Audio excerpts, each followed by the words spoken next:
Hello students, so welcome to my YouTube channel. Guys, आज हम एक बहुत इंपॉर्टेंट ट्रिक्स एंड टिप्स के बारे में बात कर रहे हैं कि किस तरीके से आप ACCA एग्जाम को पास कर सकते हैं।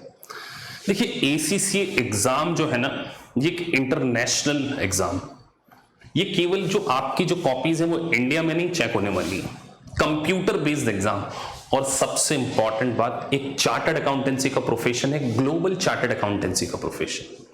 तो देखिए, जब आप एक ग्लोबल प्रोफेशन को ऑलरेडी ज्वाइन कर चुके हैं तो आपको इस एग्जाम को किस तरीके से पास करना है उसका एक प्रॉपर नॉलेज रिक्वायर्ड है। क्योंकि देखिए, it's involve huge cost, not only huge cost, even it's involve dreams. तो देखिए, आज इस वीडियो के थ्रू मैं आपको वो सारी अप्रोच बताने वाला हूं। अगर आपने इस अप्रोच को फॉलो कर लिया, मैं आपको अश्योर कर रहा हूं कि जो 50 मार्क्स आपको लेकर आना है, 50 नहीं, आप 60-70 के ऊपर क्रॉस करेंगे अगर आप ACCA स्किल लेवल में हैं या ACCA नॉलेज लेवल या ACCA प्रोफेशनल लेवल। देखिए, एक इंटरनेशनल एग्जाम को पास करने के लिए आपकी स्ट्रेटजीज क्या क्या होनी चाहिए। तो आज मैं सबसे पहले स्ट्रेटजी के पॉइंट ऑफ व्यू से अगर बात करूं, गैप बिटवीन ईच पेपर। देखिए, स्किल लेवल में ऑलमोस्ट आपको 6 पेपर देने, और अगर फाउंडेशन या नॉलेज लेवल के बारे में बात करें तो 3 पेपर। तो अगर मैं पहले स्किल लेवल के पेपर के पॉइंट ऑफ व्यू से बात करूं तो देखिए, एक स्टूडेंट जब ग्रेजुएशन के बाद इस प्रोफेशन को चूज करता है तो उसके मन में सबसे पहले क्वेश्चन होता है कि सर, क्या सारे 6 के 6 सब्जेक्ट की क्लासेस हमें एक साथ कर लेनी चाहिए। तो देखिए, अगर आप 6 सब्जेक्ट की क्लासेस एक साथ लगा लेंगे तो आप किसी में भी परफेक्ट नहीं हो पाएंगे। इसीलिए AKPIS इंस्टीट्यूट सबसे पहले हम आपके 2 सब्जेक्ट की क्या करते हैं, क्लासेस को स्टार्ट करते हैं। तो 2 सब्जेक्ट, जैसे आपने फाइनेंशियल अकाउंट फार सब्जेक्ट ले लिया, FIR ले लिया, या साथ में ऑडिट स्टार्ट कर लिया, या परफॉर्मेंस मैनेजमेंट को चूज कर लिया, तो एटलीस्ट आप 2 सब्जेक्ट से पहले स्टार्ट करें। और जब आप दोनों सब्जेक्ट की प्रिपरेशन हो जाए, तब आपको जब आपकी एग्जाम बुक करना है तो हर पेपर के बीच में एटलीस्ट 1 मंथ का क्या होना चाहिए, गैप होना चाहिए। तो जब भी आप पेपर दे रहे हैं तो एक सही अप्रोच के लिए आपको सारे सब्जेक्ट एक साथ नहीं पढ़ना है। 2 सब्जेक्ट की प्लानिंग कीजिए और 2 सब्जेक्ट के अकॉर्डिंग आपको आपकी प्रिपरेशन यहां पर करनी होगी। तो सबसे इंपॉर्टेंट बात जो है कि आप सारे सब्जेक्ट की क्लासेस एक साथ मत करिए, एटलीस्ट 2 सब्जेक्ट और ज्यादा से ज्यादा 3 सब्जेक्ट की क्लासेस एक साथ कीजिए। अगर आप सारे सब्जेक्ट की कोचिंग एक साथ लगा के बैठ जाएंगे तो लिटरली आपको सारे सब्जेक्ट में कंफ्यूजन स्टार्ट हो जाएगा और आप परफेक्शन नहीं लेकर आ पाएंगे। इसलिए 2 सब्जेक्ट एटलीस्ट आपको क्या करना चाहिए, स्टार्ट करना चाहिए। दूसरी बात मैं आपसे करूं, देखिए, ये जो एग्जाम है स्किल लेवल की MCQ बेस्ड एग्जाम है। तो जब एक multiple choice question based exam हो, ये कोई ट्रेडिशनल एग्जाम नहीं है आपकी बीकॉम की कि आपने बहुत ज्यादा लिख दिया।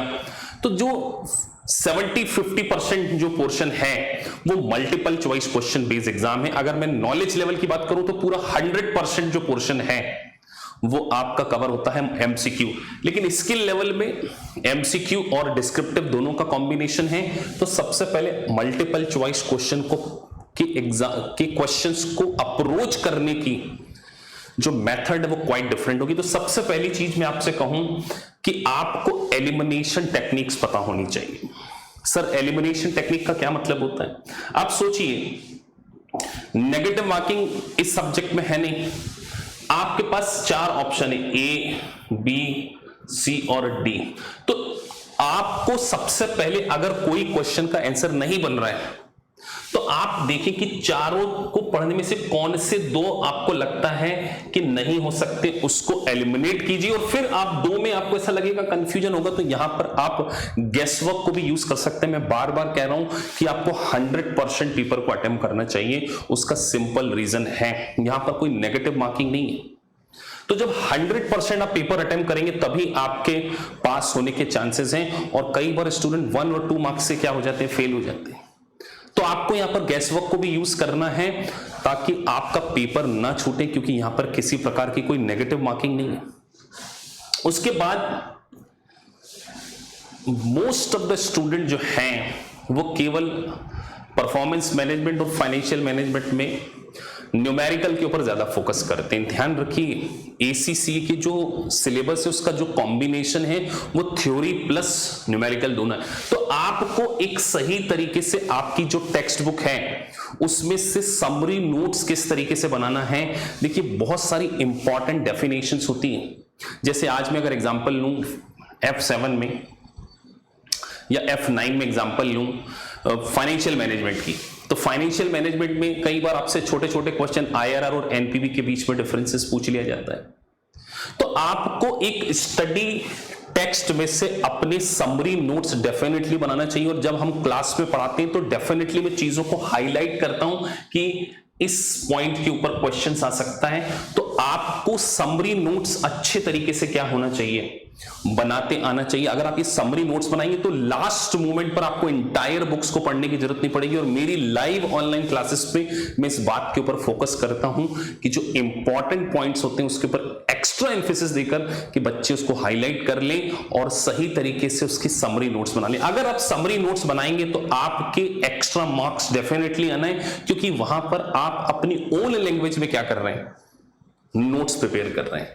तो टेक्स्ट बुक्स में से summary note it's a very important task. उसके बाद न्यूमेरिकल नहीं, थ्योरी, प्रैक्टिकल और न्यूमेरिकल तीनों का कॉम्बिनेशन, तीनों का इक्वल वेटेज है। पता चले आपकी थ्योरी बहुत अच्छी है तो आप न्यूमेरिकल को ध्यान नहीं दे रहे, तो आपको न्यूमेरिकल के साथ साथ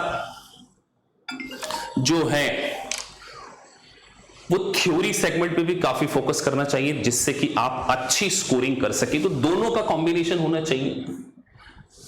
स्टडी मटेरियल, देखिए बीपीपी का स्टडी मटेरियल सबसे बेस्ट स्टडी मटेरियल है। तो बीपीपी की study kit plus practice kit दोनों को आप पढ़ें। वर्कबुक और प्रैक्टिस किट को डेफिनेटली पढ़ेंगे तभी आपके पास होने के चांसेस बहुत ज्यादा। तो केवल टेक्स्ट बुक को नहीं, क्लास में टेक्स्ट बुक होने के बाद आपको सारे न्यूमेरिकल मल्टीपल चॉइस क्वेश्चन जो हैं वो प्रैक्टिस किट से करना चाहिए, जिससे कि आपके पास होने के चांसेस काफी बढ़ जाए। उसके बाद टाइम मैनेजमेंट, देखिए एक क्वेश्चन जो मल्टीपल चॉइस क्वेश्चन है 3 hours 15 मिनट्स की एग्जाम में आपको टाइम मैनेजमेंट बड़ा इंपॉर्टेंट होगा कि एक क्वेश्चन को ऑन ए हायर साइड आपको 2 मिनट्स में करना चाहिए। अगर आप एक्स्ट्रा टाइम लगा रहे हैं तो कहीं ना कहीं आपका पेपर छूट जाएगा और हो सकता है कि 1 या 2 मार्क्स आपको कम मिल जाए।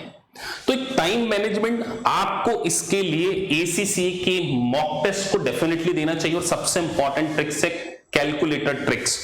सर कैलकुलेटर ट्रिक्स क्यों इंपॉर्टेंट है, आप सोचिए, आपको मेमोरी फंक्शन का यूज आना चाहिए। किस तरीके से आप कैलकुलेटर को यूज करके टाइम वैल्यू ऑफ मनी, उसके बाद टाइम वैल्यू ऑफ मनी के कॉन्सेप्ट, कंपाउंड इंटरेस्ट, या बहुत सारे से छोटे छोटे कॉन्सेप्ट हैं। तो जब क्लास में मैं एक्सेल में फॉर्मूला फिल, क्योंकि कंप्यूटर बेस्ड एग्जामिनेशन है तो आपको कंप्यूटर बेस पर, कंप्यूटर के ऊपर एक्सेल को अच्छे से चलाते आना चाहिए। और कैलकुलेशन ट्रिक्स आपकी बहुत ज्यादा क्या होनी चाहिए, स्ट्रांग होनी चाहिए। इसीलिए जब फाइनेंशियल मैनेजमेंट को सब्जेक्ट को हम पढ़ाते हैं तो हम बच्चों को time value of money, compound interest, simple interest को कैलकुलेटर पर आप कैसे सॉल्व कर सकते हैं, आईआरआर कैलकुलेटर कैसे ला सकते हैं, वो सारी ट्रिक्स हमारे इंस्टीट्यूट के द्वारा आपको बताई जाती है। तो ये एक बहुत इंपॉर्टेंट ट्रिक और एसीसी के रिसोर्सेस को आप डेफिनेटली यूज कीजिए। यहां पर आपको मॉक टेस्ट पेपर आप बाय कर सकते हैं और मॉक टेस्ट को अपीयर करके एग्जाम में जो सिनेरियो आप फेस करने वाले हैं उसके लिए वेल अवेयर हो सकते हैं। तो देखिए प्रोएक्टिव नहीं रहना है आपको, रिएक्टिव नहीं रहना, आपको प्रोएक्टिव रहना है कि आपके सामने ऐसा नहीं होना चाहिए कि आप एग्जाम में गए और आपको पेपर पैटर्न नहीं पता, कंप्यूटर बेस्ड एग्जामिनेशन कैसे होती है। तो ये सारी चीज बहुत ज्यादा इंपॉर्टेंट है अगर आप एसीसी की एग्जाम को पास करना चाहते हैं। उसके बाद देखिए टीचर का सपोर्ट बहुत इंपॉर्टेंट है। और देखिए टीचर आपको एक लेवल तक सपोर्ट करता, अल्टीमेटली एग्जाम आपको देना है। तो टीचर जब आपको क्लास में पढ़ा रहा है तो आप साथ साथ डेफिनेटली नोट्स बनाइए। और अगर आप साथ साथ जैसे जैसे टॉपिक कंप्लीट हो जाए वैसे वैसे अगर आप आपकी प्रैक्टिस किट को सॉल्व करते हैं ना गाइस, तो मैं आपको अश्योर कर रहा हूं कि एसीसीए जो आपका ड्रीम है वो ड्रीम नहीं, वो रियलिटी हो जाएगा। लेकिन आपको ये समझना पड़ेगा कि ये एक इंटरनेशनल एग्जाम है, ये कोई बीकॉम की एग्जाम नहीं है कि जहां आपको केवल कॉपियां भरना, नहीं, ये मल्टीपल चॉइस क्वेश्चन, ये केस स्टडी बेस्ड एग्जामिनेशन है। तो यहां जो आपकी अप्रोच है वो पॉजिटिव, और आपकी एनालिटिकल स्किल बहुत स्ट्रांग होनी चाहिए, आपकी कैलकुलेशन बहुत स्ट्रांग होनी चाहिए, आपके इंटरप्रिटेशन बहुत स्ट्रांग होने चाहिए। आप देखिए यहाँ पे आपको लॉ पढ़ना है, आपको फाइनेंस पढ़ना है, आपको टैक्सेशन पढ़ना है, आपको कॉस्टिंग पढ़ना है, आपको इंटरनेशनल फाइनेंशियल रिपोर्टिंग स्टैंडर्ड पढ़ना है।